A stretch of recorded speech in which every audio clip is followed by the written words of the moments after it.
Many famous atheist scientists that I've heard talk about the existence of God make one huge mistake, and this happened in a recent conversation I was having with a friend. Do you? If you've been around the debate for a while, you may have heard statements along the lines of, you can't prove the existence of God scientifically. Science indicates that God doesn't exist. God was just the thing people believed in before we had science. The list could go on. And while some of these statements may have struck you initially as reasonable, they often include a misstep, a conclusion that just doesn't follow from the premises. And it's so easy to miss that it often goes completely unnoticed.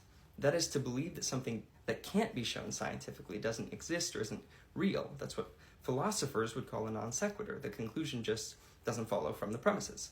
Just because science can't detect something doesn't mean that it isn't real. That's a category error. It's like saying love doesn't exist because you can't weigh it, or consciousness doesn't exist because you can't put it in a bottle.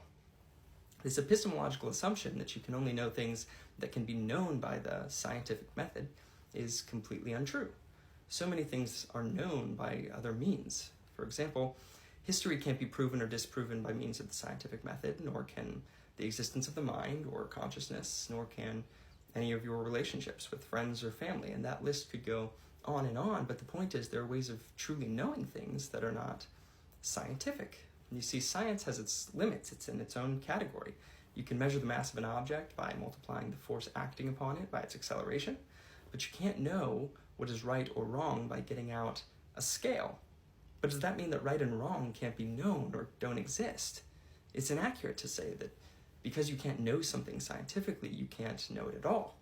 It would be more accurate to say that if you can't know something scientifically, then you can't know it scientifically. And while I might even dispute partially that you can't know God exists by some means of the scientific method and deductive reasoning, one thing you can't say is that God doesn't exist or can't be shown to exist because he can't be bottled in a test tube.